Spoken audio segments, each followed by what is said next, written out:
Chères auditrices, chers auditeurs de Radio Libre en Périgord, nous allons diffuser une série de podcasts réalisés par la radio Label Verte. Et on accueille en studio Anne-Sophie Conan qui est venue nous présenter son travail. Elle est depuis 5 ans dans le Libournais, dans un petit village, et aussi dans un tiers-lieu qui s'appelle l'usine végétale, où elle réalise tous ses podcasts, en plus de sa caravane, parce qu'elle peut se déplacer.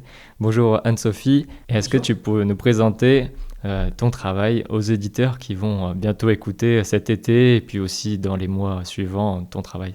Bonjour à tous, je suis ravie d'être avec vous aujourd'hui et de découvrir Radio Libre Périgord. C'est une radio que j'ai découverte il y a quelques mois et je vous avoue que ce qui m'a beaucoup intéressée dans votre radio, c'est que vous êtes un média de proximité comme Radio Label Verte. Donc je suis très heureuse de vous livrer quelques-uns de mes podcasts que j'ai créés effectivement, comme tu l'as dit Simon, sur le territoire du Nord Libournais, puisque Radio Label Verte est basée à Lefieux, à l'usine végétale. C'est à l'usine végétale que vous faites des ateliers et c'est ici que l'équipe vous a rencontré. Alors, en plus de faire ces podcasts que nous allons diffuser, RLP participera à aussi un festival que vous allez mettre en place en novembre. Tout à fait. Il y a 3 ans maintenant, nous avons été avec plusieurs collègues podcasteurs, nous avons été au Festival de podcast de Bordeaux. Et nous nous sommes rencontrés autour de ce média du podcast.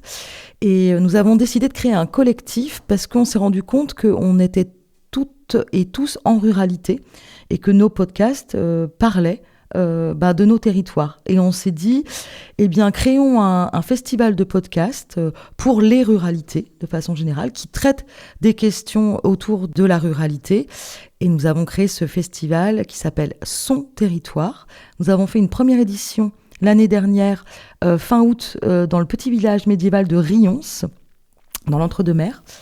Et cette année, il aura lieu à l'usine végétale, donc dans le Nord Libournais, et en année 3, il aura lieu dans le quartier de la Bastide à Bordeaux. Parce que parler des ruralités, c'est aussi en parler dans les grandes villes et dans les grandes métropoles. Pour faire des ponts. Et on fera peut-être un direct, c'est entre le 9 et le 15 novembre. Attendez-vous donc à avoir un petit stand, un petit plateau radio de Radio Libre en Périgord pour ce festival Son Territoire. Oui. Bah oui, on a hâte de découvrir votre équipe parce que donc moi j'ai rencontré aujourd'hui l'équipe salariée, mais vous avez toute une équipe de bénévoles qu'on a hâte aussi de rencontrer et de mettre en valeur, parce que c'est un engagement de prendre la parole dans un micro, c'est pas simple, donc on aimerait beaucoup mettre vos bénévoles et votre média en avant dans le cadre du Son Territoire. Anne-Sophie Conan, donc à Radio Label Verte. Le terme label verte est important parce que dans les podcasts que nous allons diffuser, il y a du podcast dans l'assiette, c'est le titre du premier, il y a solidarité alimentaire, les voix de la double aussi, et des lives que vous réalisez dans divers endroits, mais avec toujours une ligne éditoriale un petit peu écologique ou de l'économie sociale et solidaire. Tout à fait. Je vais à la rencontre, en tous les cas, de gens qui en général sont curieux, bienveillants, qui ont envie aussi de transformation.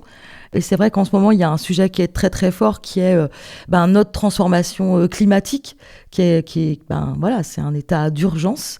Et Radio Label Verte tente en tous les cas de donner la parole à ceux qui le racontent, mais à des petites échelles. Ça peut être des agriculteurs qui la subissent, ça peut être aussi lié à l'alimentation, parce qu'aujourd'hui, on le voit par rapport aux vignes, par exemple, déjà que c'était un métier qui était relativement précaire, mais là, les viticulteurs de nos territoires sont aussi fragilisés, et quelles conséquences ça va avoir sur nos territoires. Et puis, on pose beaucoup la question dans Radio Label Verte de la résilience. Je pense que c'est vraiment, alors c'est un terme à la mode, hein, on est d'accord, mais... Qui veut dire résistance au choc. Exactement. Résistance au choc. Quel est notre destin quelque part, quoi ? Est-ce qu'on on est en train de le forcer, de le subir, ou est-ce qu'on va résister ? Pour moi, c'est hyper important comme notion. On parle d'avenir. Je crois qu'aujourd'hui, il faut davantage parler de destin. Et quand on parle de destin, alors c'est un petit côté tragédie grecque, hein, mais on parle de quelque chose de fort. Il y a cette notion aussi de drame, mais un drame qui commence peut toujours se terminer plutôt bien. Et l'idée de Radio Label Verte, c'est d'amener aussi beaucoup de poésie dans cette crise majeure qu'on traverse. Il y a aussi beaucoup de perditions. En fait, tu te parles de tragédie, mais dans une tragédie, on connaît déjà la fin. Là, en fait, on ne connaît pas notre avenir parce que l'humanité vit quelque chose que jamais ses prédécesseurs n'ont vécu. On vit dans une période de transformation où on aura moins que nos parents ont eu, avec moins de ressources. Tout à fait.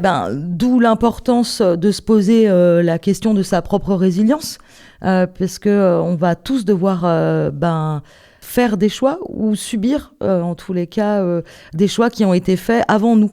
Alors l'idée, c'est peut-être de ne pas trop intervenir sur ce qu'on va laisser après aux générations futures. Même si, de façon un peu négative, je pense que c'est déjà un petit peu trop tard, mais en tous les cas, peut-être qu'on peut l'amener avec plus de douceur, parce que cette anxiété ambiante, là en plus on est en période de canicule, ça amène rien de bon et ça écrit rien en fait entre les humains.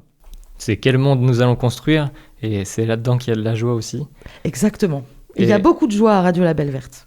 Et on peut construire beaucoup de par ton passé. Tu as tout un passé, tu as parlé de dramaturgie, donc un passé dans le théâtre, mais aussi à l'étranger. Explique-nous un petit peu où est-ce que tu es allé. Alors, pour parler de Radio Label Verte, pour la petite histoire, elle est née dans une île du Pacifique qui s'appelle la Nouvelle-Calédonie, où j'ai vécu 15 ans.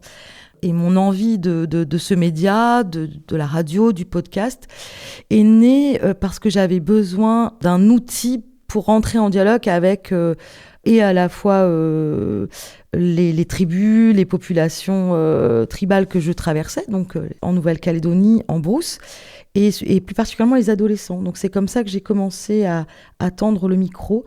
J'avais besoin de trouver des réponses à comment s'organisait aussi la société kanak et pourquoi parfois j'avais pas accès à certaines informations et je ne comprenais pas. Donc je suis allée chercher ces informations avec ce média.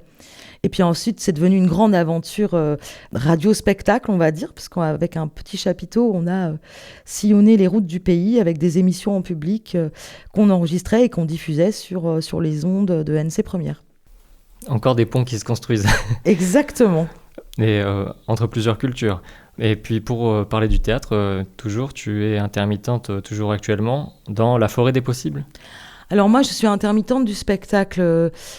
Je suis artiste depuis, je sais pas, peut-être mes 7 ans, j'imagine, parce que c'est à l'âge de 7 ans déjà, j'avais décidé que je serais comédienne. Bon, après, j'ai fait des formations, bien sûr. Mais oui, je continue à écrire, à créer. Et moi, je suis vraiment sur un sujet où j'aime bien mêler art et science. Je trouve que c'est très intéressant. On trouve beaucoup de poésie dans la science. Et je pense que la science peut trouver une façon d'être moins culpabilisante, d'être plus accessible à des personnes qui, par exemple, qui ont peur de ce mot scientifique. Et je pense que l'art peut avoir et apporter un autre regard sur la science, et la science peut apporter un autre regard à l'art en écrivant comme ça des objets et des formes qui croisent. C'est deux essentiels, parce qu'aujourd'hui on a besoin de savoir, de mesurer, et on a aussi besoin de rêver. Voilà. Toutes les sciences, y compris la biologie, dans la forêt des possibles, on parle aussi d'espace naturel, bien sûr. On parle d'espace naturel, on parle d'alimentation, on parle aussi de soins, parce que aujourd'hui, l'espace naturel peut être aussi un espace de soins. Un espace de soins, un espace aussi où on fait de la gestion collective. Par exemple, quand on parle de la forêt, on peut faire de la gestion forestière. Mais pour ça, il faut s'acculturer ensemble aussi. Et ça, c'est très important. Et c'est l'objet du podcast et de la radio Label Verte, c'est son ADN. C'est moi, quand j'ai pas su, je suis allée chercher l'information à mon petit niveau. Et Label Verte, peut-être ça résume assez bien ce qu'est Label Verte aujourd'hui. Label Verte, donc à retrouver sur la page YouTube, parce que c'est là où vous publiez tous vos podcasts. Oui. Mais aussi sur le site internet. radiolabelverte.fr, tout simplement. Tout attaché. Ouais, pour cet accès à YouTube, on a vraiment voulu que ce soit le plus accessible possible, parce que c'est vrai que parfois les plateformes, ça rend pas toujours accessible les podcasts, et on a fait aussi ce choix de l'accessibilité aux médias par cette chaîne YouTube qui est discutable, mais qui est faite pour des raisons plutôt d'accessibilité pour tous. Si vous avez de la famille donc vers Libourne, c'est au 8 au communal lieu dit La Bombarde à Leffieux, à côté de Libourne, donc au tiers-lieu. Usine végétale. Usine végétale. Ouais, on n'est pas en industrie. Usine végétale, déjà, c'est pas mal. Une industrie de podcast, vous êtes productif en tout cas. Ouais. Merci Anne-Sophie Conan. Merci beaucoup.